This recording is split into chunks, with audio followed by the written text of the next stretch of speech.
Yes, let's have it. Here we go. Right, so now we've got my Christopher Wood, a trainer and assessor for Marlborough Highways. I've got loads of family members that are in construction. So I've had my brother on in the past. Now I've got my cousin on. Why not, eh? How we doing, Chris? We all right? Yeah, not bad. Sun's out, smiles are out. Beautiful, isn't it, mate? Beautiful. I don't know what you got that top on for, though. Ain't no weather for that. Listen, let's not get into football, you armchair supporter. Oh, yeah, all right. Um, so, you know the crack. You know what we're doing here, don't you? You're a trainer and assessor. First of all, let's talk about how you got into. I mean, you've been in construction nearly all your life, haven't you? Pretty much within the industry. Yeah. Yeah. So let's go with how it all started then, and then how we've got into this role. Well, I was out on the tools, just doing any normal construction job like most people were. I was on the grab lorry at the time. And we had this big job up alongside the 127. Anyway, it was a really muddy, dirty job. So we had our wellies and stuff on and all, prepped. And I just stepping across site and my Achilles went. So, and I can tell you that's very painful. So then obviously went to hospital, got all the blah, blah, blah. They'd initially signed me off for 18 months because because it was only half ruptured, they wanted it to heal on its own rather than do an operation. Anyway, long story short, within 6 months, I'd made good progress in recovery of the leg itself, and work just offered me another opportunity and said, "Look, we think you've got the attributes to become, a trainer assessor. We'll send you away. You can get all your training. You do all your bits. Give you a van and a phone and a laptop. And after having 6 months off, you don't really hear what they're saying. All I heard, and in all honesty, all I heard was paid Friday. Statutory sick pay is just not enough to cover a family when you ill health. So I was like, paid Friday, cushy, like bang, I'm back in the money. We can have holidays again. I can look at buying another car. And it wasn't until you sort of get away and you're in this environment you realise, damn, this is not my comfort zone. The last time I'd done study like that, was school. So it was a big, big shocker making that transition. But with the willpower and the drive of reasons why you need to keep going is always been my family. You want to provide for your children, you want to have a nice home, you want to have holidays and all the rest of it. So I was like, I can't quit. I've got to keep going. I've got to keep going. And because you're dyslexic, aren't you? yes. Yeah. So that was the shell shock on the week that I went away to do my teacher training, level 3 award in education. And I sat there and the people in the room with me doing their teacher training were out of uni, out of college, all very academically capable people. And there's me sat in this room thinking, because right, this change happened when I was about 39, 40 years old.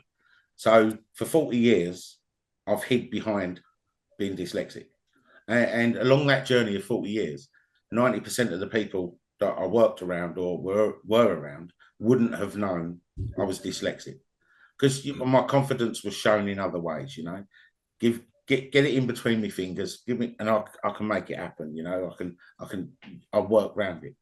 And at this point, I had to face the fact that I was dyslexic. Now, the biggest problem I had with that was embarrassment. The fear of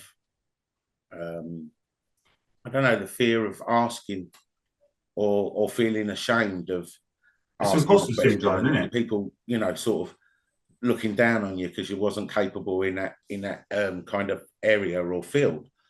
So I did my teacher training first of all, came back and that felt really good, and then I went off and did trainer in certain subjects, like the disciplines that I've picked up now, and National Training Services was where we went to do that, because they do the teacher training with you, and or trainer with you. They give you the subject material, they give you the PowerPoint. It was an easier way to get straight into it, rather than walking away and trying to build your own lesson plans and stuff. And so National Training Services support us all year round. Anytime I need to make a phone call, any questions, they're on it. They're there to support you. And Trevor Wagner was the founder of National Training Services, and he was good at what he did because he knew his audience. So I'm on this first course with him, and the course I'm doing is a City and Guilds approved course. So you have to have professional discussions, and you record stuff like that along your journey. And we sat down for this professional discussion after break, and I'm expecting Trevor to just reel out a load of questions to me about what's gone on this morning. And his first question, as he looked at me, is, why didn't you tell me you were dyslexic? And I just sort of paused. I was like, well, I ain't. He said, you are. You don't need to lie to me. If you tell me, I can help and support you more. And then that broke down into a sort of a semi-emotional conversation about me and my fears and all the rest of it. And Trevor said, you've been hiding behind this, and you don't need to hide this, because given the time and the right situations, you'll be able to study this and know this and deliver this, but you'll deliver it in a way that others won't deliver it. You've been on training courses yourself.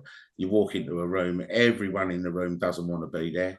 You got if you like, the standard type of instructor, sit down, write this, do that, blah, blah, textbook, PowerPoint, and you look around the room and there's nobody there. He's lost his audience, he's gone. And Trev said you can change that because of who you are and your confidence and your abilities in other ways once you understand the situation. So for me, it was, all credit to Trevor, because it was without that man, I should imagine I'd still be hiding behind it, or I may have failed at getting my qualifications at that first point. So the three disciplines to start with were manual handling, vehicle marshal, face fit test, and abrasive wheel. That's where my journey started. So we just delivered that within Marlborough. That went on. I was approached by one of the directors, Steve, and he said, how do you feel about, we'll send you away again. You go and learn your skill set with NPORS and become a NPORS trainer and assessor.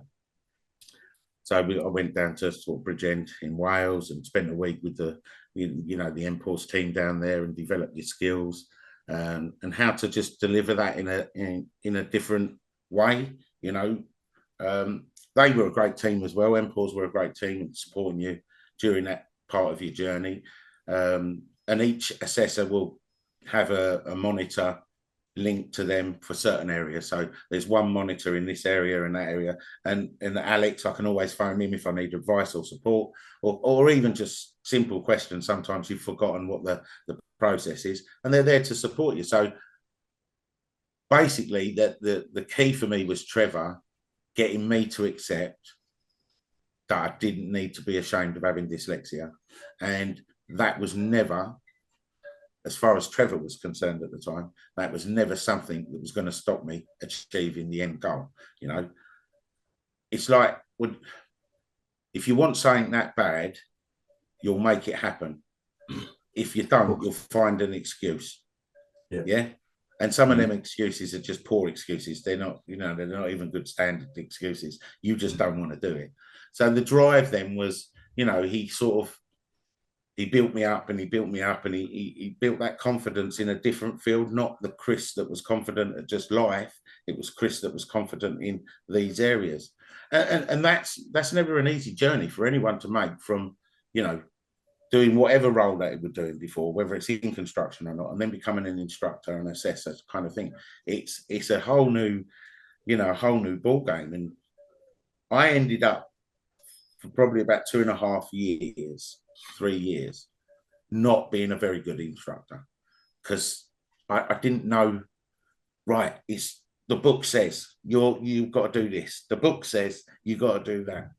And sort of towards the end of that 2.5, 3 year period, one of my colleagues said something to me one day, and it just resided with me a little bit. So I went away and had a little think, and I thought, right, try to deliver this differently. Try to not change yourself, because I don't think anybody should have to change themselves, but it's about changing the way you say something, or changing the way you do something. Your mindset and you are always, who you are and what you are. But it's, if you can find a way, if shouting at you this way is not getting the message in, and we're still having problems at the end of it, and talking to you this way is still not getting the message in, then we've got to find another way of getting that message over. And the key message is getting everybody that you're trying to teach and train and develop to understand you are the most important person. This training is investment for you. Now, 3 things along that journey that I've gone about that we would need to consider changing is your attitude, your mindset, and your behavior. Now, if you've got a poor attitude, you've got a blocked mindset, because the attitude is overtaken. Therefore, your behavior follows that attitude. When we can change either the mindset or the attitude, the other 2 follow suit. It's like kinetics. Yeah, it just works. Nobody knows the rhyme or reason, but if you open, it's like horse racing. They put the blinkers on so the horses can't see anywhere but straight forward. And in some ways, society has created all of us to be like that. You open up the telly, there's an advert, wear this. You open up the telly, eat this, do this, go on. Yeah. And all of this, we're getting programmed daily. Get them blinkers off, see the bigger picture, look around you. Cuz, listen, let's go back 35 years when we was at school. If you'd have said to me at school then, Chris, you're going to become a trainer and an assessor, and I'd have laughed at you. It was like, no way on this earth. Well, funny you say that. I was just about to touch on that, actually, because it's great that you found Trevor. You only need to find that one person to make a difference in your life. When you was at school, with the dyslexia, did the teachers recognise it, or were you kind of written off? That wasn't recognised at all. No. It wasn't recognised because, 1, I don't think they had the resources back then, and 2, they didn't have the time to support them people. Like, we called it the naughty boys class back then. You was taken out of the normal class, stuck in another class. There was probably, out of a classroom of people, there was probably 3 of them or 4 of them in there that were actually naughty. And the rest of the people in there just had a different learning style, or they just hadn't found their learning style, or just didn't meet that right teacher, that right person. The passion, I've found that when I've learned the most, the people that are teaching me are passionate about what they're teaching. It's like, it's real. This is real. And that's what I try to bring into what we deliver at Marlborough is make it real. Make it about the people. It's not textbook. Use analogies that you're doing something at work. Let's flip it on its head. Let's talk about the activity at home. For manual handling, that's one of the biggest subjects across all industries. And you get taught how to do it properly, lift this properly, reduce loads, maximum weights. You come home at the weekend, you've had a hard week. You're coming up the drive, you think you're going to sit down. The old woman's like, no, we're going to the shops, shopping. You go and do all that shopping. You come back, the kids are gone, the wife's gone. You stood at the boot. You've got 20 bags of shopping, and they're all heavy. What's your next move? I haven't met anybody yet that hasn't said, I take all 20 bags, because that's what you do. Then you've got the assault course to get to the kitchen, and it's them little things, and that links us. One of my favorite things that or one of the regular things that I use within training is the word time. It's the most precious thing we have. It's the most expensive currency out there, because time costs us.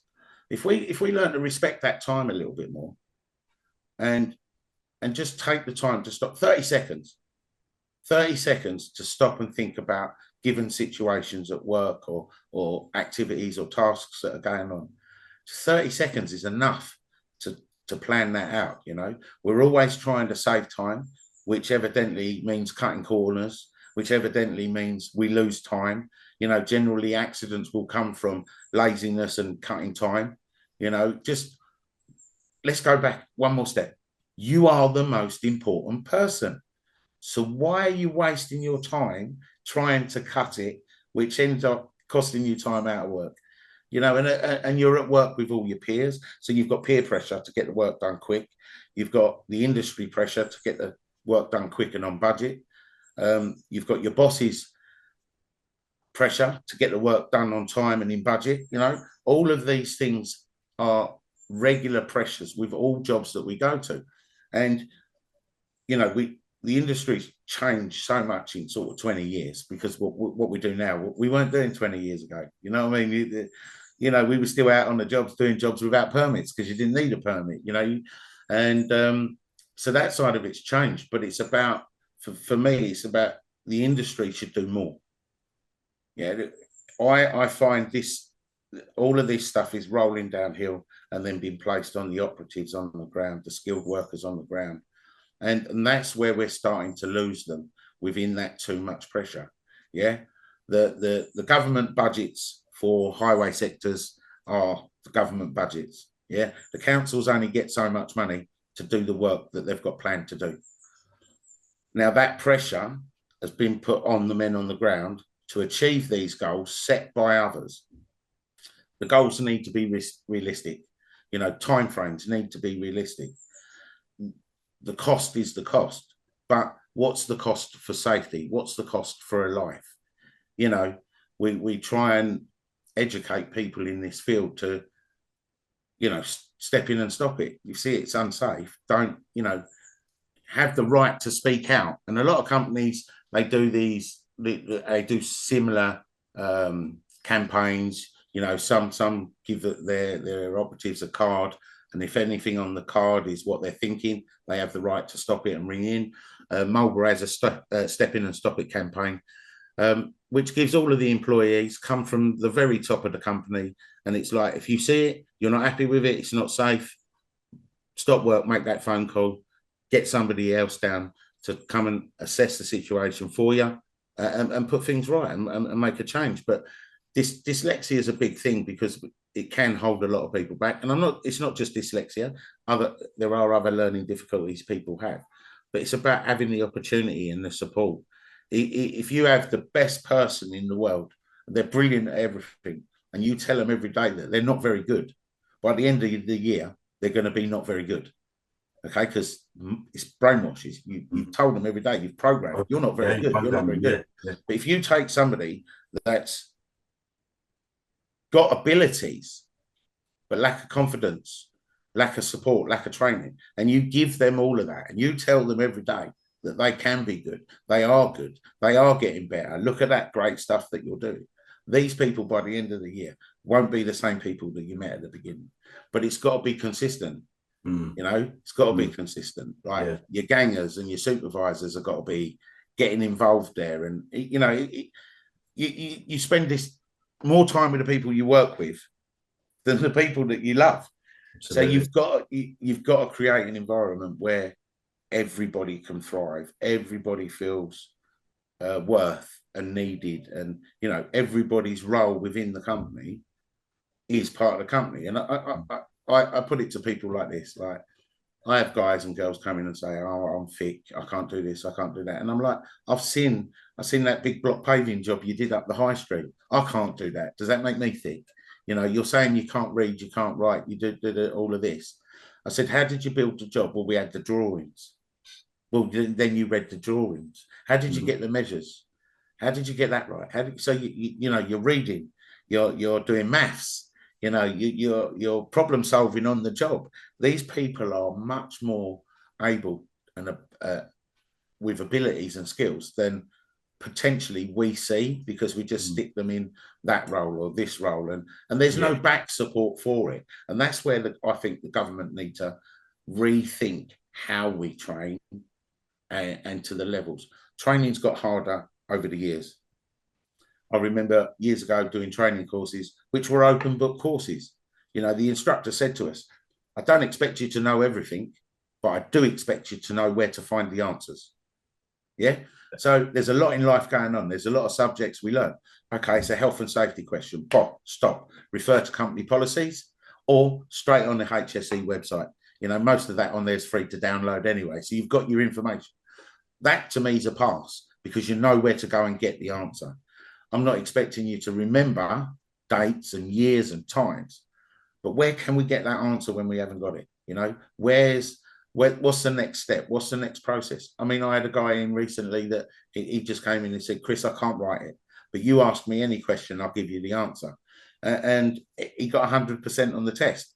I asked the question, he told me the answer, I wrote it down for him.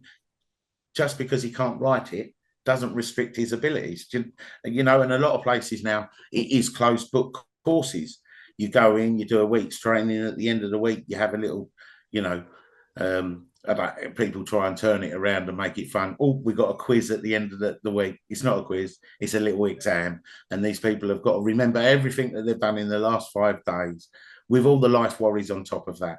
You know, let's be realistic. Let's make the test side a bit less evasive, a bit more supportive, and you can nurture people through and get people through. I mean, I'm an example of that. I don't do reading and writing. You know, I fought against my own dyslexia with my own demons across the years. And now look at me. I've got this qualification. I've got that qualification. Once you accept your fears, you can overcome them, you know. I never thought I'd be doing this role. I never thought I'd be doing this job. But we're here, we're doing it. So it's possible. I always say, I said it in my last podcast, look your demons straight in the eyes and don't blink because you might miss something. And that's what you've got to do. You've just hit that head on. And it's a testament. It's a testament to yourself, and it's inspiration for other people out there who haven't got the confidence to go in. We've got that imposter syndrome. You know, it is achievable. People who are dyslexic, they can hyper focus on certain things, and their specialities in certain things that other people can't do. So it don't make you. It's not a disorder. It's just different to other people. You know, everyone's got their differences. It's just I kind of call it your uniqueness. Yeah, because it's like a fingerprint. You know, it's different from the next person. Yeah, we're all different. We're all on different journeys. We've all got different stories. You know, we've all had different battles, and you just got, again, it's about investing in yourself.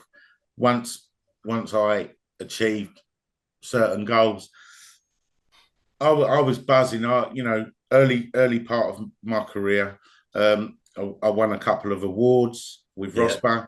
And that just that levitated me to another level. That kind of brought the real passion. It's like, why didn't anybody tell me this when I was on the ground? Why didn't anybody try and teach? And I think the uniqueness of, especially me in my role, is I can deliver that training to people in a similar position to me. You know, it's not all about writing and reading all the documents. It's about actually understanding. And if you can find a way to deliver that to people, where you make the room open and fun, and you know, it's not. Well, this is the thing. I was going to say to you, how do you ease people who are a little bit nervous or are not confident in your training? I just make fun of my own dyslexia. Right. So for argument's sake, before we do the induction, we do the health and safety, break, welfare, and all that bit at the beginning, and then sometimes I know these people, sometimes I don't, and they all work for the company. So you got to find your audience. You got to understand who are in your room. You're going to have the guys over this side that just give them the book and the test paper, and they'll complete it. You've got the guys over this side that need to be shown how to do it, and then they can do it. You know, then you've got the guy at the back that just tries to hide behind everybody else, you know, doesn't want to sort of be recognized in the room, and they're the guys that you need to give that little bit more support. So I always say, anybody got any learning difficulties, just, now's the time to say, because I can adjust what I'm doing to suit the mood. And you get these individuals come in, and the same answers that I gave. Yeah, I'm dyslexic, mate. Yeah, I can't do that. Yeah, I can't do that. And I go, oh, that's good, because I'm dyslexic too. So whatever you write on that paper, I can read because I'm dyslexic, because the brain just lets you read another word. But, you know, at the end of it, it's like, if you can't read what you've written and I can't read what you've written, we're both in trouble. But it's, you kind of make a light of it, and you give that opportunity for people to absorb the information, take the time for them to digest it. Don't just move on too quickly, then apply it. I like people to make lots of notes, you know, as we're going along. Make notes, support yourself as we're doing it. Even for those people that say to me, oh, I'm dyslexic, I can't read and write. No, you're not coming here today and not reading and writing. We will be attacking that. You will have to read some bits. You will have to write some bits. Even if I come and support you a little bit, and you know, you're struggling on a paragraph or a sentence, then sometimes I'll just read that for you. And then you're like, oh, right, that's what that is. That's what that, yeah. And when you've read it, they're like, yeah, here's the answer. Why are you struggling? You know the answers. You know, just believe. It's having belief in yourself. For me, my biggest belief, and to this day, still is with my wife's own issues. She is my biggest advocate. And I'll just tell you the truth. There's been times I've been away on training. I've rang her up on the phone. I can't fucking do this. You know, it's too hard. And she's there. She's the reality stick. She's like, stop being a daft sod. You can do this. You know, study. Stop your study. Have a break. Don't look at it tomorrow tonight. Attack it again tomorrow. Constant support from my wife and my son. I did a course once in portable fire extinguishers maintenance and service. So it's a BAFE qualification, and that is a 2-hour exam at the end of it. Exam conditions, 2 monitors in the room. If you went to the toilet, it was over your shoulder, making sure you weren't on the phone and all that. You know, proper course, and closed book. So everything from the 5 days you had to remember. Anyway, we had 250 questions that possibly could be in the exam. And I came home one night, the night before the exam, and my son was here, and I gave him a list, a bank of, it was about 150 that he had. I had 50 handwritten, and then there was like 100 questions on the screen. And I just said to Rudy, ask any question you like, in any order you like. But the key to all of these questions was little things. I could give you the whole answer, but miss a tiny little bit off the end, and you'd lose the question. You get no points. So main part of the questions had an ending under test conditions, because all fire extinguishers are tested under test conditions, not real life conditions, you know, test conditions. And that was a key to the answers. And me and Rudy just sat here. I looked out the window. He was behind me reading out the questions, and I just fired this bank of question answers out and out and out and out and out. And I said, look, just do it when we're done. Tell me how I've done. And out of 150 questions, I got 148 right. So he was like, Dad, you don't need to revise anymore. You got this. You know, you either know it or you don't. And that just took me up another level. It's like, I can do this. I can achieve this. This is important, though, because that's an important point, because some people don't revise. Some people are overconfident. They feel like they don't need to, but some people, they're underconfident and they don't want to. And that's important. You've got to revise. Whether it's, even if it's your driving theory test, just look at the books and just look at the material and get it in your head. You know what I mean? Yeah, it's practice. It's revising. Yeah. You know, competency is a big word flying around the industry at the minute. It seems that the awarding bodies and the powers that be, HSE, all want competent people out there. Well, the reality of it is you ain't going to get competent people until they've had time to put that training into practice. And in order for them to do that, they must be mentored, supported, you know, encouraged, because that's how you gain your skill set. 30 odd years ago, 40 years ago, CPC was the only plant operator ticket out there, national, you know, awarding body. Yeah. And, you know, they had their structured way of doing things, and you know, we had less construction, we had more room. I mean, you done your crane training down at Birch and Newton. That, you know, that was a big environment there. They had opportunities to do all plant. You know, it's a nice big open bit of land. You know, you had 3CXs, 2CXs, excavators, you know, dumpers of all sizes. And that's gone now. That big space is no longer there. You know, so training on the job is sort of being more forced into, because how are you going to train on a crane if there's nowhere to set up a crane and train? It's on the job. It's so you're now training him on the job and you're expecting him to be competent.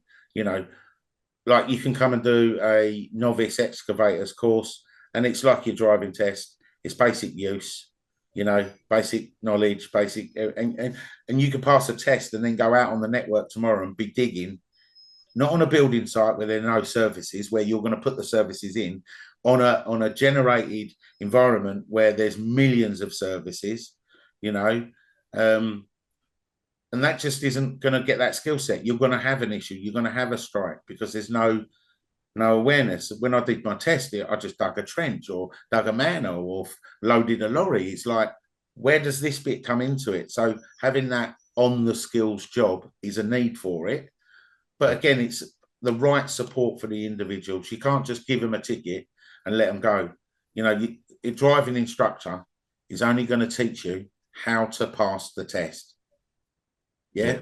It's after that you make your mistakes and then you learn. And, you know, I mean, I've had my license a long time and I learn something new every day about the road, you know.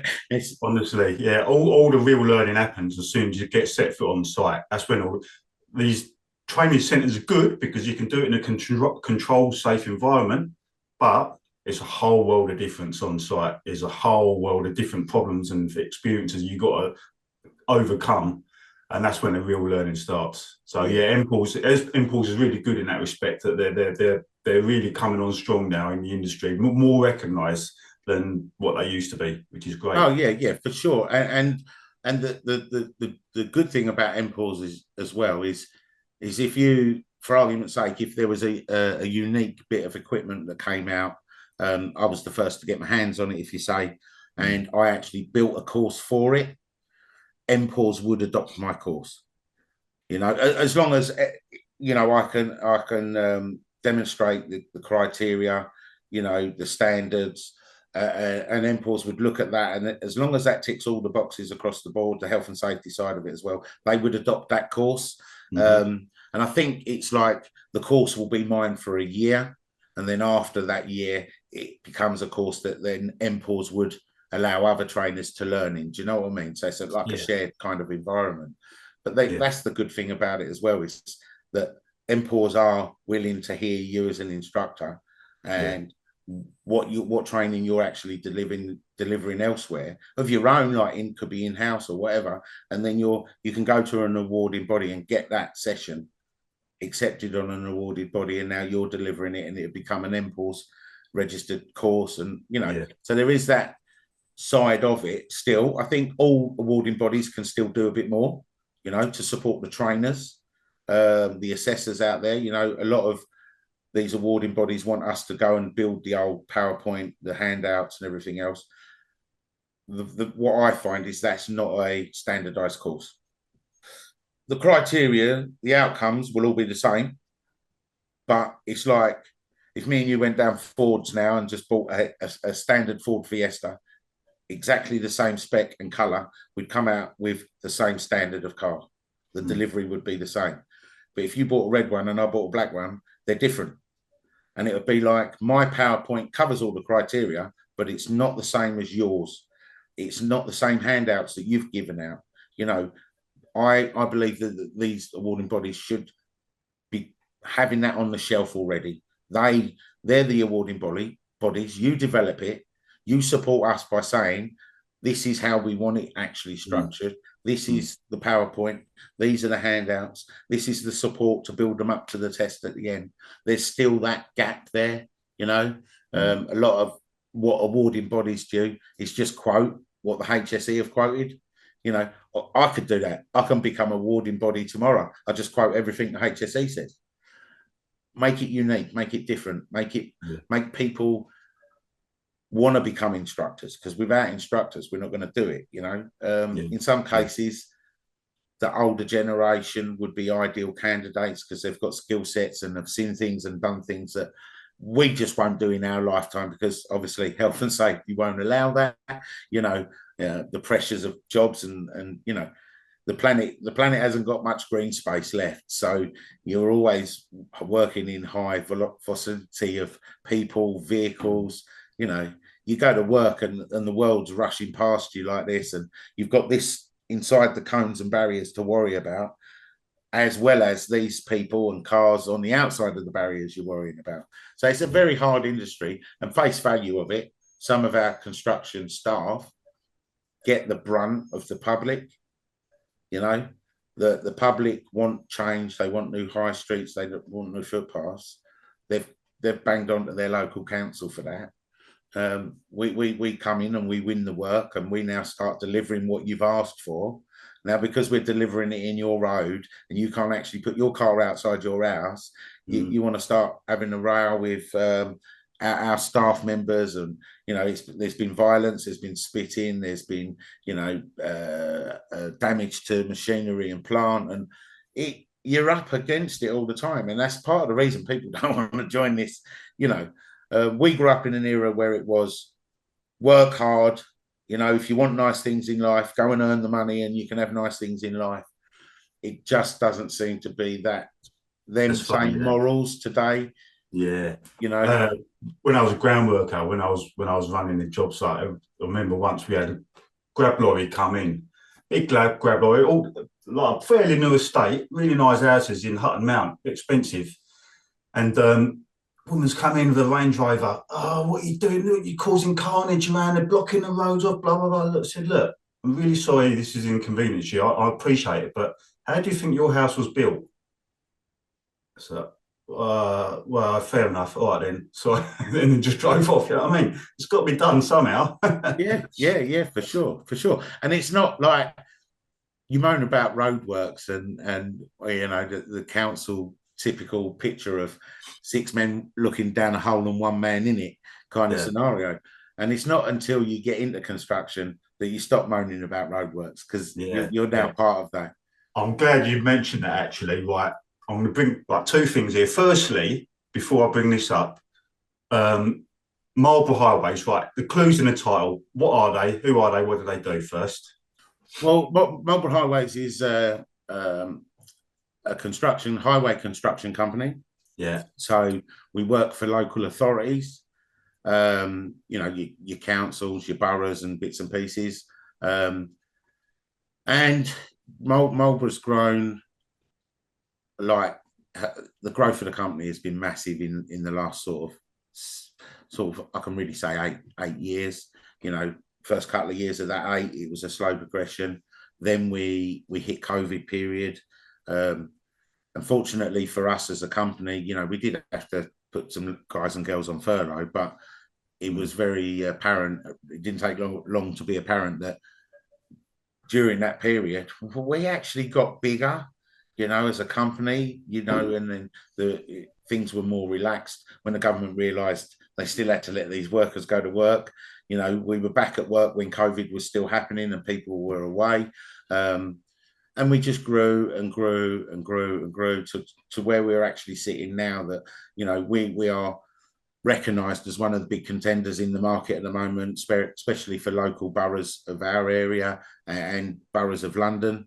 I think we're in about 10 boroughs of London at the moment, and still, going to bid for more jobs. So the growth of the company has been great. Working for local authorities isn't always as easy as you think. Like you live out near Southend, and we're principal contractor out there for Southend Borough. That's a lovely contract to work on. Great team from the council, great team from Marlborough down there, and the relationship has grown.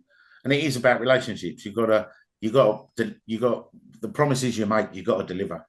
And that's not just putting a new football path in. That's not just changing street lighting. That's not just, repairing the cliffs as they slipped in Southend during the bad weather a few years back.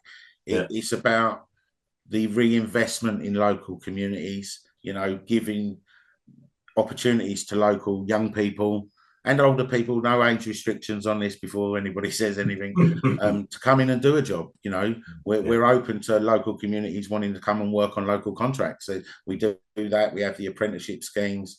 You know, we have a website where you can go on, you see the job offers on there. You can set your CV in. You might not get phone calls straight away, but you go in a bank of list of, but if you meet the criteria for that job role, you'll be there. And the minute it comes up, they look through the list and people get a phone call.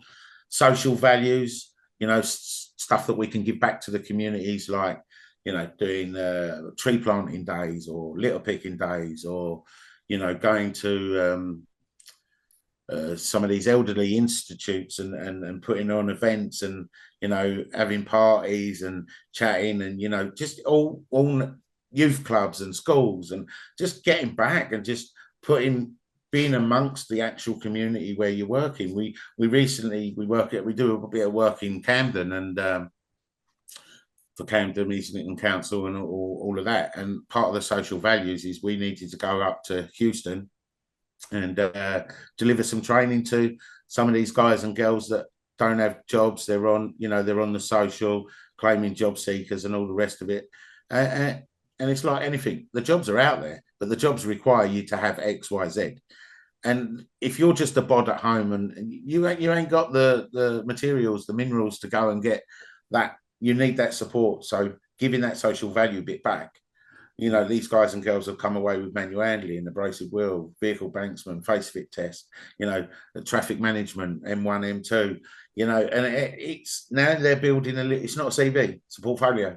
You know, it's giving them an opportunity to go and say, look, I've got these tickets, I've recently done them, I can start work tomorrow, and then you can build a skill set after that. It's that I enjoy that part of it as well, because when you meet these people, they're not from construction. They don't have the old attitudes. I've been doing this job 30 years. I don't need you to tell me. You know, they're fresh, they're new. And if you can put that passion across, then they pick up on that passion and they get excited, and, you know, and they're like, yeah, I want to do this job. And that's the real buzz. You know, that's the real enjoyment when you get back. Yes, I love seeing all the guys and girls that we've had through the classroom coming back for their renews, but the newbies, the ones that are fresh, that don't know, don't understand, they're the bread and butter of your career, if you like.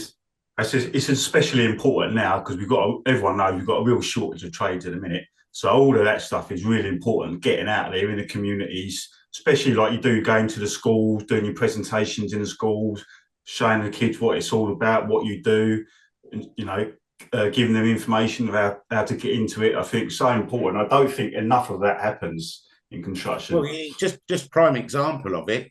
I was up in Islington Thursday, doing an assessment, competency assessment on an excavator operator.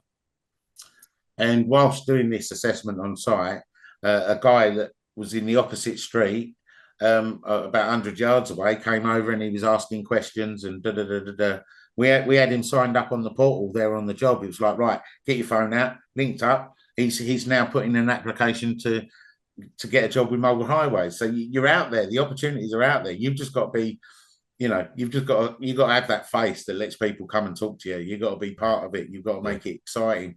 We've got a social value team at Marlborough that every member of that social value team is like a jack in the box. That excitement, that burst to get out there in the community. You know, the company even offer up to every employee, you get 2 paid volunteer days.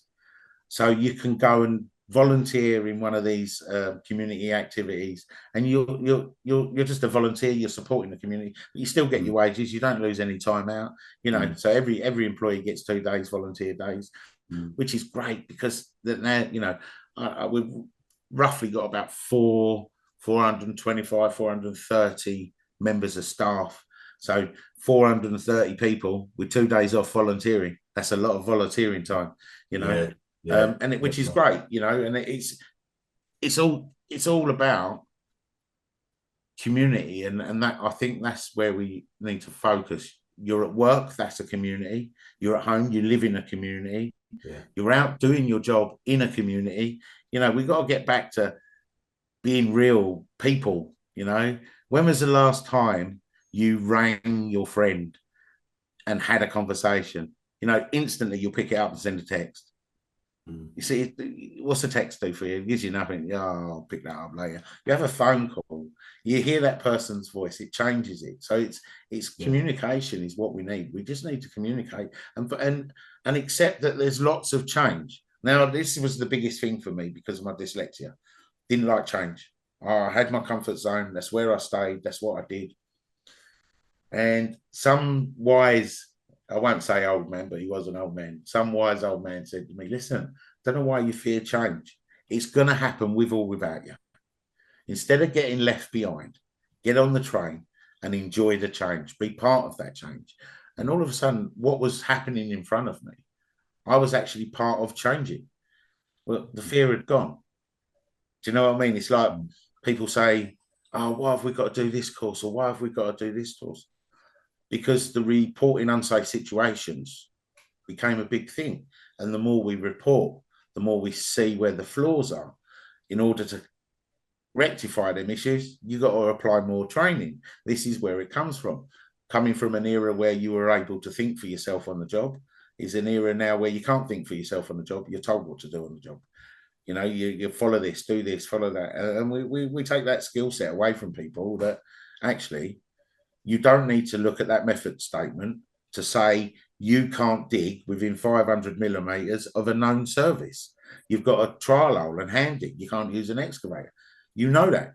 So why do you need the method statement? Let's get these people. You need the method statement because it's how to plan to work. The risk assessment, you need that. I'm not saying you don't need these things, but again, when you put the line between what people actually know and how to go to work and a piece of paper that's telling them what they know and how to go to work, you kind of, it's a weird one. I find a lot of people I use a skill that I had when I was a football coach, and the worst player in the team ended up, by the time I hung my boots up and retired from football, he was one of my best players because every day he played, I told him how good he was. And he became good. He became brilliant. He found his passion in being being the defender for me.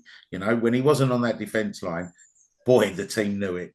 We all missed him, and that was part of it. I mean, even my son was managed. Obviously, Dad was manager, and my son was captain. And he was out there. He's passionate. He wanted to play football. He wanted to win. All he wanted to do was win, win, win. And the skill set of the whole team wasn't at that level to go out and win games. We won a few, but not many. But we enjoyed playing the game. And Rudy was really struggling, and because he couldn't get the team to do what he wanted them to do. And every time he got frustrated, he just let it out. He shouted at them, he belittled them, and he put them down. So Dad made the decision, and I sent him on a referee's course because we all know it is a job someone has to do, but everyone hates a referee. Everyone. There's no one on the planet loves a referee. We all hate a referee because whatever he decides is wrong, right? Or one side or the other. So I sent him away on the course. He did it at Lions at Chelmsford, the FA there, Chelmsford FA. And he came back, so he passed the course. We got him back down the local football club, Malden Saints. And it was around June. They normally do a football festival. Anyway, Rudy had reffed 3 games. And at no point had we had discussions why he was going on the referee's course. At no point had we discussed what was the end result after. I just left it. I just put him on there because I had a feeling that it would pan out like this, and it did. Anyway, he'd done 3 games, and he came back over and he said, Dad, I get it. It's like, what do you get, mate? I don't understand. It's like, I get it. It's all about how I talk to people. It's all about how I treat people. Letting my confidence become their confidence.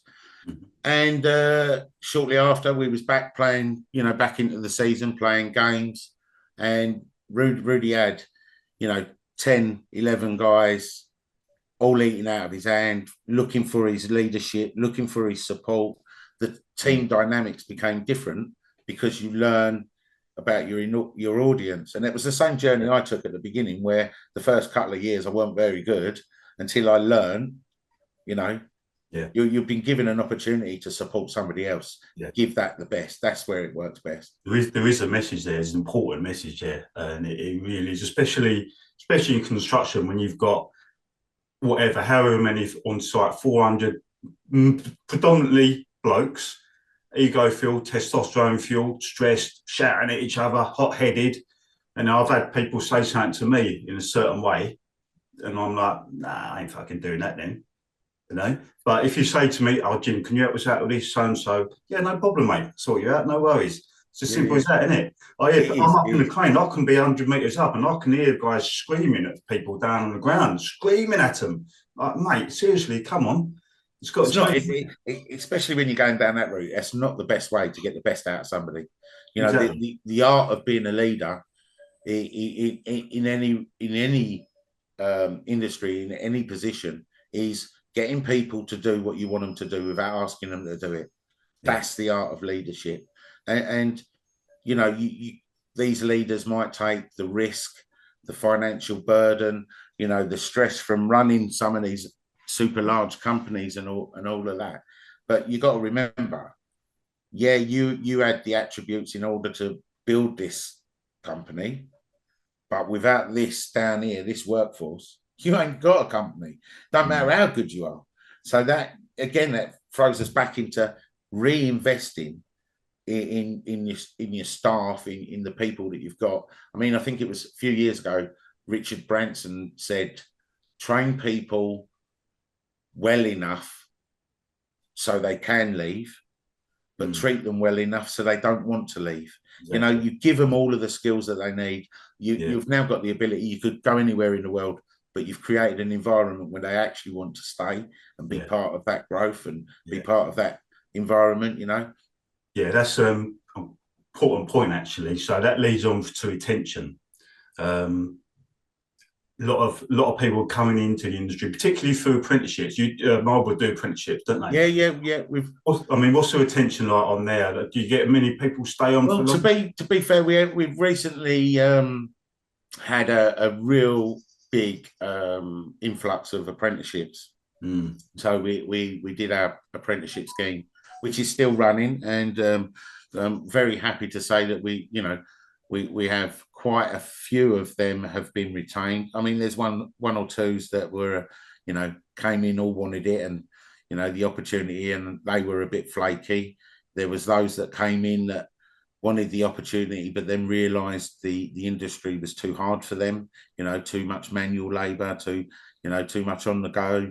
And then there's others that you see now that have just thrived. We had a young lady come in. She's joined street lighting now, so she's on a street lighting apprenticeship. So she'll be doing her training with Marlborough and the HEA, Highway Electrical Association. So she'll go through the program and become, a street lighting operative, qualified street lighting op. We've got guys that have joined the TM department, traffic management department, that will become fully qualified traffic operatives.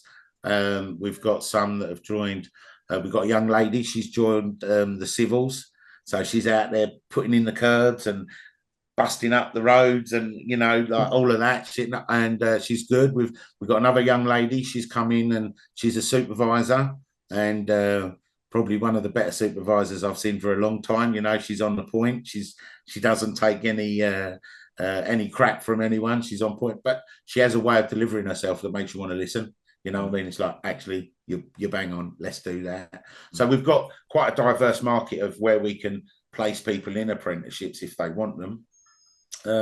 That's an ongoing thing. So these guys and girls are going through that process now, and they're visiting colleges once a week, a couple of times a week, or throughout the year. And the thing is that they're earning wages. It's not apprenticeship money. They're earning wages. And looking back, if we'd have had, I had YTS. There weren't such thing as an apprenticeship. It was YTS, man, and the money for that was very, very poor. So you opted out of that and just went and got a proper job, because you could earn P's quite quickly. But there's been the retention side of it is, again, you're making creating that environment for them to come in and learn and earn at the same time, and giving them the support to progress onto it. I mean, the young lady that's doing our civils, I can't see it being very far away before she's coming in to do a novice digger ticket course and a novice dumper course and a novice roller course, because she's up for it. She's thriving. And that's the sort of candidate that I know would go away and do her revision and, you know, spend a couple of hours at home studying, and so she can come back and be the best that she can be. And that's the people that we're after, but there's not many people out there like that. I just want to quickly go back. So the qualifications they can get on the plant, they get the NPORS qualifications. On the manual handling, abrasive wheels, all that sort of stuff, you get like an in-house qualification. Is that right? Yeah, I mean, I could actually link with National Training Services. Pay an administration fee, send all the course documents back to them. They'll then IQA it, and then we could have a certificate come back with City and Guilds on. One, there's a cost to that. Okay. And I don't think we need to add any more cost, because the quality of the training is still the quality of the training. And what makes us unique at Marlborough is their investment into their instructors, and, you know, our learning development manager. The quality is us. You know, we don't need City and Guilds on there to say what quality we are. The delivery is us, so we're the quality. And on our certificates, you know, it's all on there, who we are, what we do. So you can, and with Marlborough, once you've got your ticket with us, you know, you've worked with us, and, you know, life changes, you've got to move away. We're not one of these companies that restrict you from having your qualifications. They're your qualifications, you know. On newcomers, there's always the training retainer form. You know, if you leave within the next 3 months, 6 months, 9 months, a year, you pay X, Y, Z. After your time period, you don't pay anything, you know. So if you invest in the company, you stay for a long time, you take your tickets away with you, you know. It's although they're, and I hate people saying it, in-house training. It's not in-house training. It's training. It's training relevant to, you know, it doesn't make it less of a course because it has in-house or NPORS or CPC or LANTRA or any other awarding body out there. It's the training's the training. So the investment back into that training, the investment back into the trainers, that's where it is. The label on top of the sheet does not make a difference. Yeah, that's what I wanted to determine. Once they've done their period and they want to move on, that they can take that with them. And do what they want. I mean, don't get me wrong, you'll get out there in the industry, and if you're delivering training, like you're self-employed, you're going out there delivering health and safety training and stuff like that. It depends on certain companies. Certain companies will only accept certain qualifications. They will only accept, like, you know, there's many plant operator companies out there training with their name, their brand, but you know, you get into the city, they're only accepting NPORS, they're only accepting CPC, they're only accepting LANTRA, they're only accepting URSA, you know, these sort of things, because they're tied into that, so they won't accept other stuff. But the training's still the training, regardless. And don't get me wrong, there are companies out there that I've seen individuals come into Marlborough with these tickets, and you ask the basic questions, they can't answer them. Well, already I know that ticket's not a valid ticket then, is it, sir? So that's the joy of us. We can spot this. At Marlborough, we only recognised, and if you came with a ticket yourself from just, you know, Joe Blogs down the road, been running since 1980, you know, we then do the research on that company. We find out where their standings are. We look at their reviews, who they've worked for. You know, we authenticate who they were.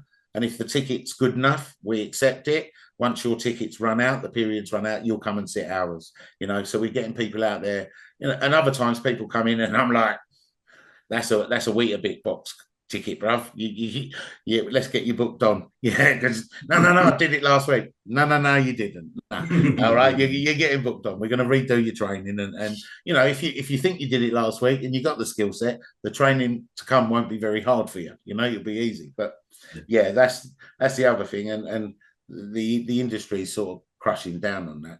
You know, I mean, you look at drivers CPC for HGVs, heavy goods vehicles. It was the only industry for a long time. You got your driving license whenever you got it, and you drove for the rest of your life, and you never had any more training on it. So the industry realised, oh, we've missed them out.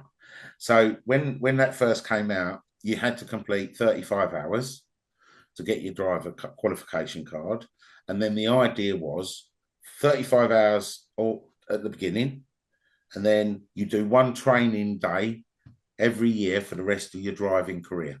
Yeah, perfect, works, ideal, nice structure.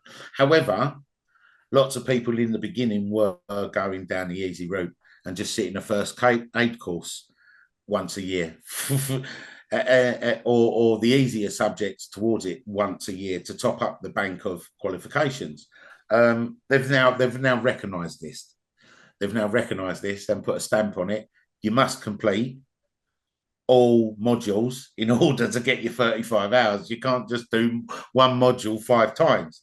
So obviously with that driver CPC was a government thing. So again, it took time for them to understand that and see the flaws and then correct it. And now it's mandatory, must complete all modules.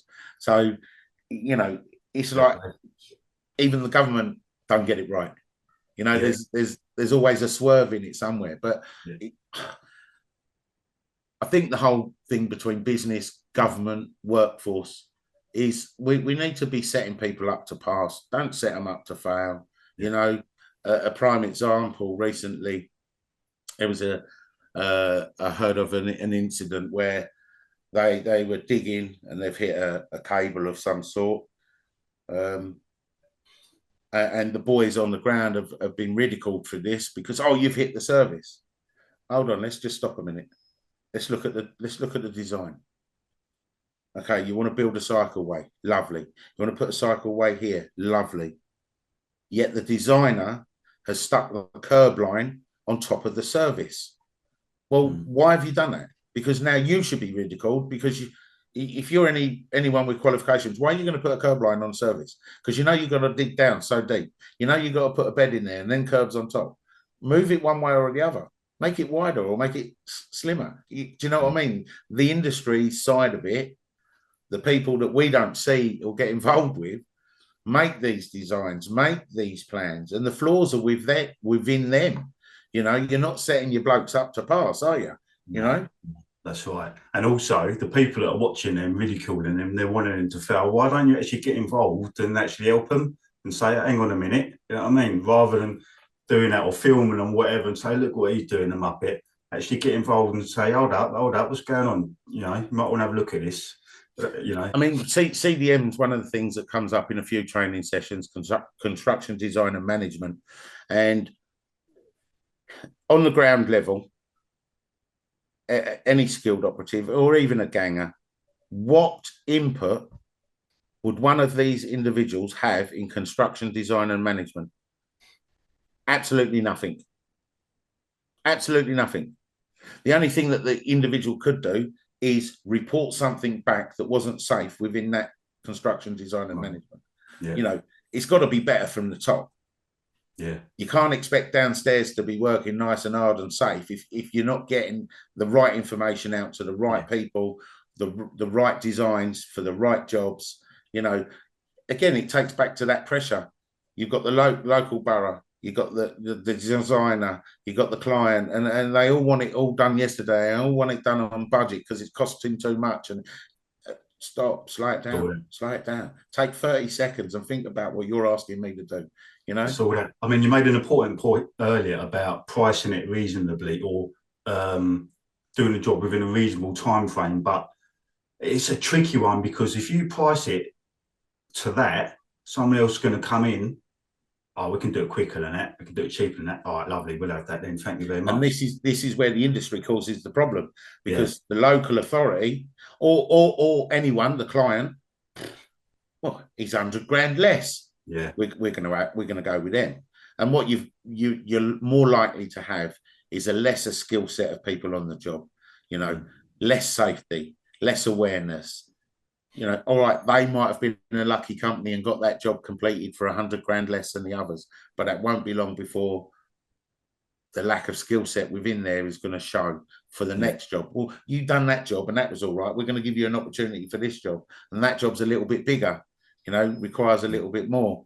And it's just the whole industry is very, very hard. All of a sudden, a job gets put behind. They're going to get penalties. Everyone's running around like lunatics. It's good on my job, but where I'm at the minute, they're a bit behind, so they put on a night shift rather than trying to cram it all in a day. Put more bodies in there, make more commotion, put a night shift on, spread it out a little bit more, the workload out a little bit more, take the pressure off the guys off the days. And that's how it should be. We don't get any hassle. We don't get shouted at, screamed at, no rush or anything. Everything's safe. It's all good.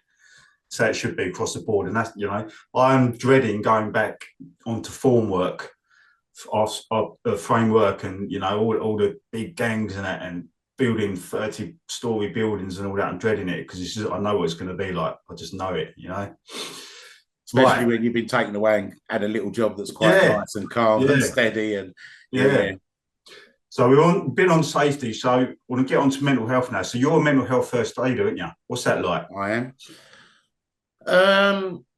It's eye-opening.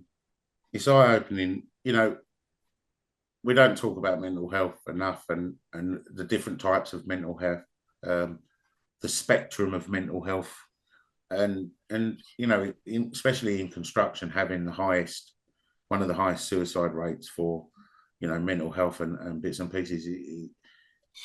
In recent years, this has started to come out more, and the industry are talking about it more. There's more groups out there. There's more charities out there. Marlborough currently linked with Mates in Mind, which is very construction-based mental health charity. But yeah, it's an eye-opener because you think you know what you know about mental health, and then I went and sat the course, and the first 45 minutes, hour, I thought the fella was talking about me. There was so much in what he was saying that just resided with me and me personally, not affected by anyone else in my life, my wife, my son, my brother, my mum, or work colleagues. I just thought he was talking about me, and kind of stressed me out a little bit. Wasn't, outside at break time having a fag, and this young lady that was on the same course as me, she's like, "Are you all right?" I was like, "Nah." I said, "I'm feeling a little bit edgy, a bit irritated." And she said, "Oh, what's the matter?" I said, "No, I just felt he was talking about me for the last 2 hours." She said, "I felt he was talking about me." And before you know it, 15 other people on the course all said they thought he was talking about me. And at that point, I realised there was the broadness of mental health covers all of us, and it's all very similar. However, within that, there are different parts and areas that, unfortunately, people do end up going, and help and support is needed to recover them. So, yeah, it was an eye opener. You're not, as a first aider, you got to remember you're not a fixer, just a supporter, and you're there to support people. And within Marlborough, that we've got a few mental health first aiders, and I like to put this out to anybody that wants to come and have a cup of tea and a chat. You can have coffee or water, whatever. It's just a phrase, cup of tea and a chat, and you can come and have a sit down with me and have a chat about anything you want to talk about, or just have a space of quietness for 30 minutes, just to collect your own thoughts. Nobody's forced into talking. Nobody's forced to tell us your deepest thoughts and, your woes and whatnot. But I like to create a space where you can come in. And listen, we have safe word. We have a safe word out there. Everybody knows it says, some people say, well, it's not that much of a safe word, Chris, is it? Because everybody knows what the phrase is. But in any context of you saying this phrase to me directly, I know that you want to come and have a talk, but you're fearing, it could be your peer pressure. You don't want anybody to know that you've come and had a chat. And, so I just tell everyone, listen, you want to come and have a chat with me, just say, "All right, sausage, how you doing?" Yeah. It's a simple little phrase. It doesn't mean anything, kind of silly a little bit, but there's no indication that you saying "hello, sausage" to me is you having a mental breakdown and needing support. You just got to try and make it better for everybody. doing the course is one thing. Realization of my own health and my own mental health is a whole different ballgame. And I'll be honest with you, because I've recently renewed my qualification, but prior to that, you kind of hide behind the advice of being a mental health first aider and don't directly look at your own issues and your own things. So doing the course was one thing, but then later on, a few years later, realizing that I was surrounded by mental health issues, not necessarily my issues, but mental health issues within the home life. You become that fixer. You want to fix everything. That's all I've done all my life. I know stuff and I fix stuff. That's what Rudy says. It ain't broken until Dad can't fix it. If Dad can't fix it, it's broken. Do you know what I mean? It's a well-known phrase in our family. But you become, you're the alpha male or the alpha female, and you're out there grafting for your family.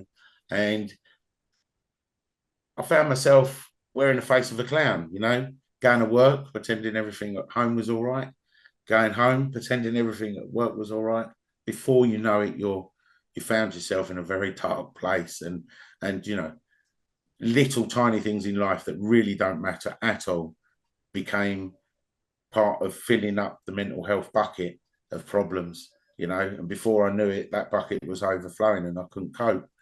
So it's a hell of a journey to go on. I mean, some people are lucky and they'll say, I've never had mental health issues. That's perfect. It's lovely to hear. Keep doing what you're doing in your life because it's obviously working.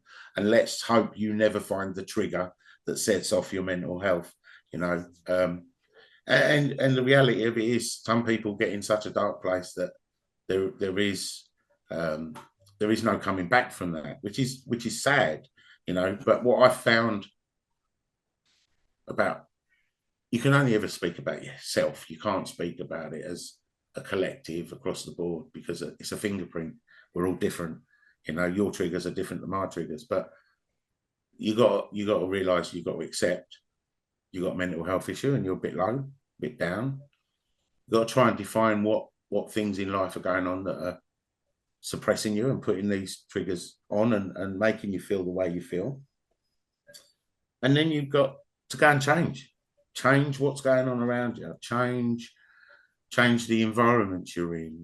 I think people like you, I mean, I'm an advocate for mental health anyway, but I think people like yourself are really important for that role in particular because you're non-judgmental, conversationalist, good listener, rather than ticking all the boxes and saying, how do you feel about this, blah, blah, blah, just allowing that person that space just to be comfortable and just, if they want to talk. One of the things the big thing they teach you within being a first aider is you must have empathy, not sympathy, and don't get emotionally attached. You struggle with that? Well, the empathy side I can deal with instead of the sympathy. That's fine. That's not a drama at all because it's how you word things that makes it empathy, not sympathy. Yeah. But not being emotionally attached, I can't see that. I can't see you not being. I wear my heart on my sleeve, as you know, Jim. I'm the same person that we were when we was kids growing up, just a bit fatter and a bit grayer. But someone's chosen you to be the person to talk to. There's something about you that they feel comfortable enough to come and talk to you and have that moment. How can you? It's very humbling when people come to me as well because I must be doing something right in life because you're willing to come and you want to talk to me. I'm your chosen person out of so many people to talk to. And how can you not be emotionally attached when males, females have come in and they've opened up and they've told you their darkest secrets, their darkest problems, and it's the subject matters have been so different, Some have been about home life, some have been about work, some have been just about personal health or personal problems. It's so vast that it's hard. It's hard because you've got to keep yourself emotionally strong to deal with your own as well as support others. That's the bit I struggle with, is not being emotionally attached. Yeah. Because the thing is, like you say, everyone's got their own unique issues and the mental health thing as a broad is the same, but it's all relatable. You know, we've all experienced similar things, or we know someone else has experienced a similar thing. So it is going to hit home somewhere along the line. Whatever these people are telling you, yeah, that's in there. You know what I mean? So, and also if you care about the person that you're talking about, if you know them and care about them, it's all that's that much tougher as well. Yeah, for sure. And I mean, I've been with Marlborough 18 years, and so there's a few characters there that have been there just, you know, equal amount of time as I have. And you know, when and the people that want to talk come from all levels of the business. Yeah. From top tier to middle tier to lower tier to bottom tier. There's lots of people that have come across and just wanted to have a chat. Yeah. And I think making that environment where people can just relax and talk, and be themselves. You know, shit happens. We all go through shit. And I can't fix your shit, but I'll guide you to where you can go to get the support to get yourself back into a better place. We're quite lucky at Marlborough. We have the company provide us with what is called Health Shield. So within the Health Shield package, the EPA, you can phone a doctor, you can get hold of a counsellor. There's links to support groups, you know, like Samaritans, Mates in Mind themselves, one or two others to mention. So it's just guidance and support. And then, you know, in some cases, there might be a case of the issues go up the table a little bit more. And we speak to HR, line managers about reasonable adjustments to support people back to good health. You know, little things like that, you know, because just one little change could have been the change which makes the difference. Yeah, I thought you made an important point, actually. Two things. You made an important point about everyone's struggles, whether they're right high up or right low down the ladder, and that's important. On my last podcast with a site manager, and he opened up on some things that we was ashamed of, like being banned for drink driving back in the day, doing the drugs and that. And I thought it was really good of him, as someone in his position, to show that actually, you know, the top guys do struggle as well. We do have these problems, and it's important to know that they can talk to people. So that's that. And what was the other thing I was going to say? Oh, I've lost my train of thought now. Forgot what I was going to say now. The second thing. Second thing. Yeah. But we're coming to the end of it now anyway. The last question I'm going to ask you, well, I'm going to do some nonsense questions, but last question I'll ask is what challenges have you come across through your career? Challenges. What's challenger? Yeah, what problems? Well, my challenges would have really been the biggest challenge was overcoming my dyslexia, right, and being open and honest about it. Like brother, I don't care now. Yeah, if I struggle with saying, can I ask you what that word is, or how do you spell this? And your reaction is the typical, oh, you fit twat, blah blah blah. You're not a person that I want in my life. You will never be asked again. Yeah, you'll be shut down from me. I surround myself with people that accept me for being me, understand who I am, and listen.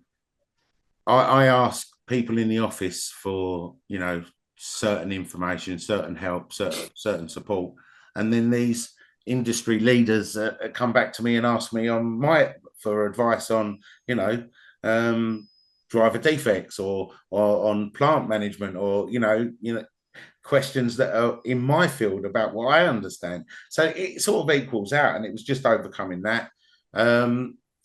Other challenges I faced when I came from the tools and into the office, there is a certain etiquette you need to bring with you. I struggled with that, first of all, to be honest with you. You know, I've very much been a bit of a chat that if you're a twat, I'm telling you, you're a twat. I'm not going to wrap it up in cotton wool. I'm not going to make it all pretty and colourful. You're a twat, yeah? But instead of calling someone a twat, it's also highly commended that you say, oh, Jimmy, you're not a twat, okay? Jimmy, can you try harder next time, please? You know, these sort of phrases. You know, you can go online and just put alternative phrases and there's a big old list come up, and you look at it and just think, no, I think twat fits better. You know? Yeah. There's no point me saying try harder. You've been trying hard. I've seen that. You're still a twat. You know, but that was the big thing. So office etiquette. how to speak in an office, and when I get passionate and I'm on a roll, the potty mouth comes out a little bit, and a few F's and a few Jeffs in there, and sometimes I have to check myself and remind oh, you're in a safety briefing today, not bad language. Laugh, actually. It reminds me of because obviously I was your best man at your wedding. It reminds me of my speech actually, because I said something on the lines of Chris is either love it or hate it type of person, but I love him because you know where you stand with him, right? And he don't mince his words. You ain't got to worry about what he's thinking because he'll tell you, and he's colourful with his words. And I just remember everyone laughing. Yeah, I think at that point you got quite a big round of applause. I think as everyone's like, you think your cousin's now right on top of the head. But listen, there's no point.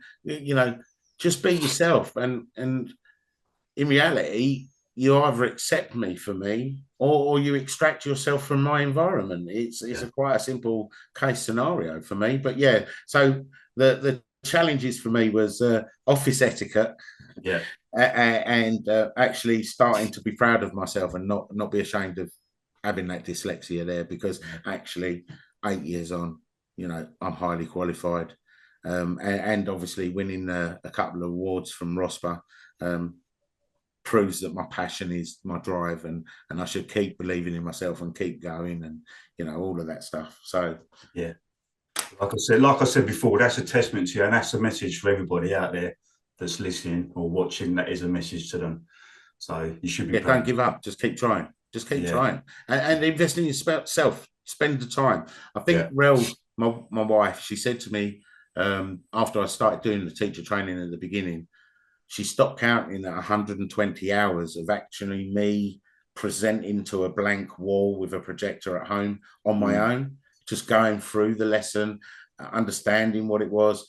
I didn't want to be a Welleram trainer. You get them when you ask a question, he goes, oh, Welleram, well, I don't know the answer to that, but we'll have a look at break time. Nah, you've lost me, mate. I need someone that's confident. And obviously some of the characters I worked with that I sat the same side of the table with were now going to be sat opposite me. And I knew one or two of them were going to try and trip me over. And they don't call it bullying. They called it character building, by the way. And anyway, I was on form. I was ready. I can flick my sides. And I'll break down that slide without looking at it because I know it's coming next.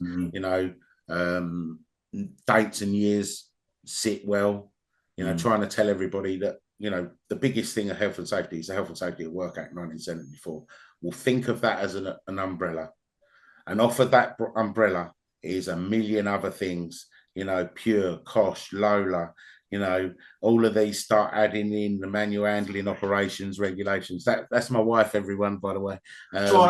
These things start jumping in, and you're doing one activity and you didn't realise, but this regulation and this law was linked to that activity. So it's about the broadness across the board of all of it, really. But Right.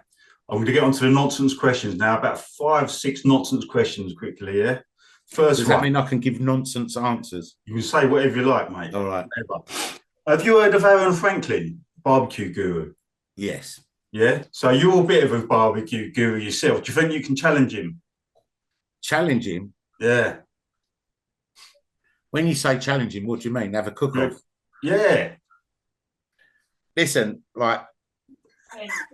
Jim, it ain't about challenging anyone. Listen, if you want to come to my yard and have a cook-off, come to my yard and have a cook-off. It ain't going to be a competition because the stuff that I'm going to stick in your face ain't going to be the stuff that you're going to stick in my face. So we can't judge it. It's never going to be judged. Do you know what I mean? It's about, for me, I did a lot of this and sort of started my barbecuing guru period through Malden Saints, because it started festival times. I was up on the hopper. I was doing all the cooking. And back then, Saints recognised it. I had a chef's vest, apron, with Woody the Barbecue King on, and a big old chef's hat with Woody the Barbecue King on. That's it. I'm king. There's no competition. And Yeah, it's not like boxing where you get to come in and take my title. You don't. yeah, I'm yeah, king. yeah. But if he wants to come to my yard and have a cook-off, Jimmy, sort it out. Let's have it all. We get everyone around here, boy. We get the smokers out, we get the gas out, we get the coals out, we get the wood out. Bring it on. That'll be good. Love it. Next question. When was the last time you wore a dress? When was the last time I wore a dress? Your bloody stag do. Your stag do. When I actually had to have a month and a half off of work because I hurt myself on your stag do. I know. I was wondering if you was going to remember, actually. Yeah, because I had to wear one as well. The only reason you had to wear one was because you was being gobby all the session. But I remember when we arrived, you was there already with your clipboard out, with all your camo gear on, already waiting for us. So well done, army boy. And then our first event, we got smashed, and I was thinking, oh no, they're just going to annihilate us here. And then you said to us, right, if everyone from now on just do exactly what I tell you to do, and we'll be all right. And we just smashed them. The next 3 games we've done them, and then 4 games later they just got the ump and left. They left. They left. But see, even that as an example links to some of the stuff that we've said today. 15, 20 geezers all going out there to have a bit of fun. It was chaos. There was no structure. There was no control. And we wasn't having fun after the first game. And we had a diverse group there, didn't we? And ages as well. And I just said, listen, guys, this next round, if you want to win it, we're going to break down into 4. Group 1, Group 2, Group 3, Group 4. That's it. And just listen to what I say. Group 1, Group 3, give covering fire. 2 and 4, move. Yeah, 2 and 4, covering fire. 3 and 1, move. And before you know it, we'd blown up their camp and we was on a roll. The structure was perfect. But in every situation in life, work or personal, you always have to have someone that's willing to be a leader. And that's not someone that's who's in charge. Do what I say, do this, do that, blah, blah, blah. It's someone that can orchestrate that infrastructure for you and your team, you and your mates, to be the best that you can and fire it out. And I think if we track back a little bit, I didn't like your comment there, Jim. It wasn't because I was trappy. It was because the top marshal on the day got shot about 15 times by me and he couldn't do shit about it. So then he made me wear a dress with you and 15 other blokes fire bloody paintballs at us. I'll never forget the month and a half off. That was the dearest stag do I've ever been on. Yeah, done you. What was it? Your cruciate ligament, minute or something? Yeah. Right, the old knee had gone, boy. It's right out. No good, mate. Next question, right.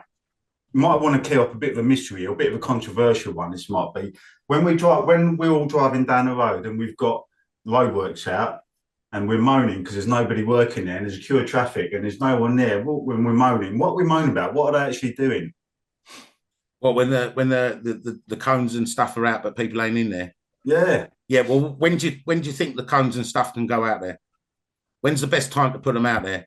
If the job permit has a time that work will start, how soon before that do the cones? The actual implications of having these traffic management stuff set up out there can't just be put on last minute. You know, some of it needs to be put in. Like at the moment, Brook Street roundabout, A12, M25, it's carnage. Because they're building a new underpass, a new bridge over the top, bits and pieces. You know, they're future-proofing that junction of the M25, A12. But we've got to have carnage now. The slip going on to the M25, heading towards the M11. That slip's been a single lane there for ages. It's been carnage, but they had to have that inner lane closure on in order, 1, to slow the traffic down, 2. For the works that were going on that we can't see, because not all works are there right visual. There's works going on down the embankment. There's works going on underneath the ground. There's all sorts of implications to it. So while you're getting stressed as individuals out there to these road works and everything else, and you're driving, your driving represents your mindset and your mood at the time. Just remember that the people, when you do see them on these sites, are someone's dad, mum, brother, sister. Yeah. Have a little chat with yourself, sort your attitudes out, slow yourself down. These people are just working to make a better environment for all of us to live in. So just have that little bit of appreciation of what's actually going on.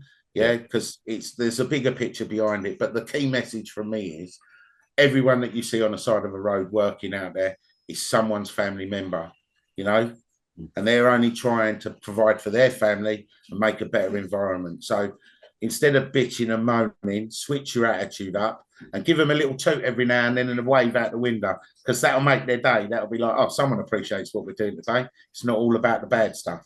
So very well that's very me well done on roadworks and traffic management. Yeah, very well said. How do you cook your eggy bread? How do I cook my eggy bread? Yeah. In a frying pan. Well, so no one can do that. How do you cook it? I do it my way. Smash up your eggs, a little bit of herb and flavour into that eggs. Yeah. And for those that don't understand, salt and pepper's not seasoning. All right. It's just a little flavour change. It's not seasoning. Get some herbs and spices in there. A little bit of the old magic juice, a bit of Worcester sauce. Bust it up. Soak your bread long enough.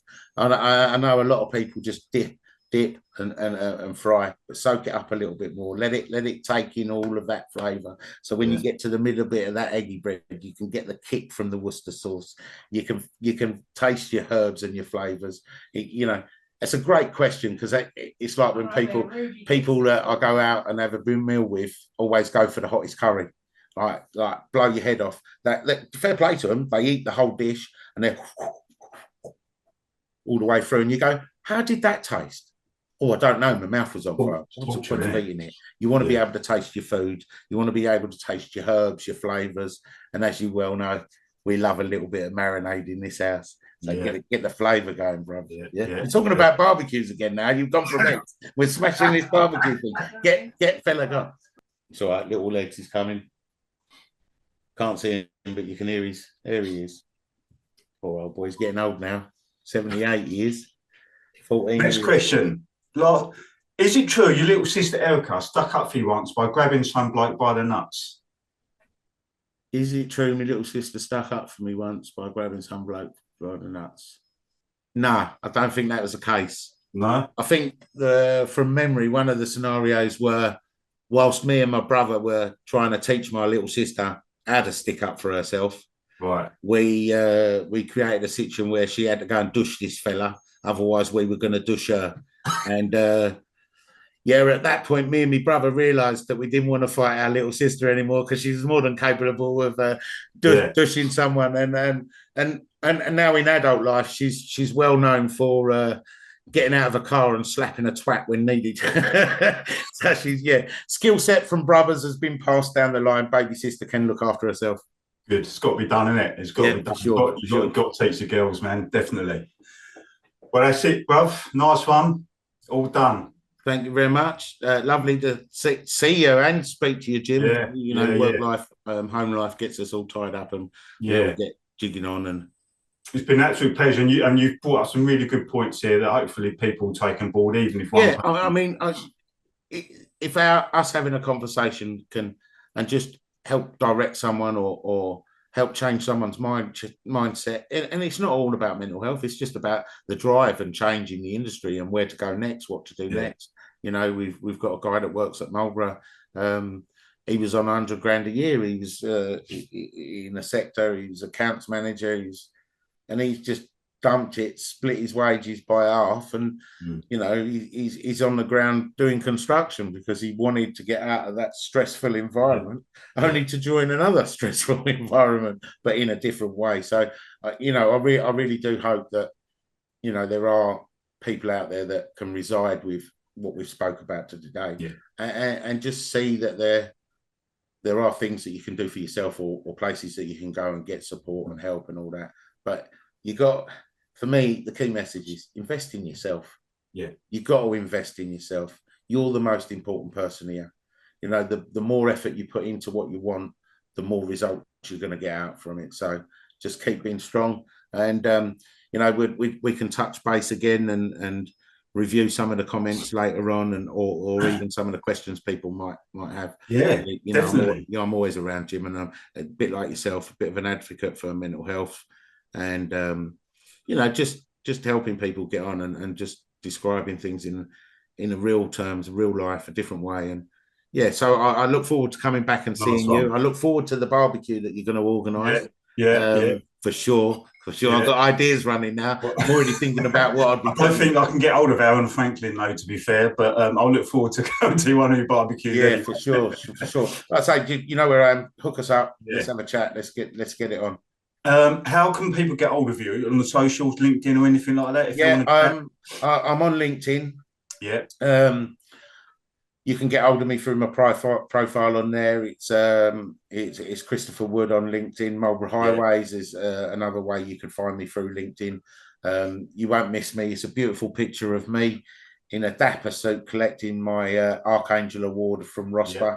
I don't think I'll ever change that photo. That's like my biggest achievement ever.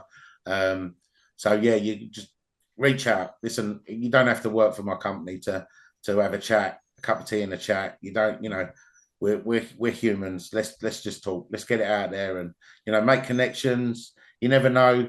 It could be another avenue that you could take. Another door opens, another opportunity, or just a break from the norm. Nice one, cuz. Top man, you're a legend. As always, Jimmy. Love you, boy. Love you too, mate. All right, mate. See you soon. See you, mate.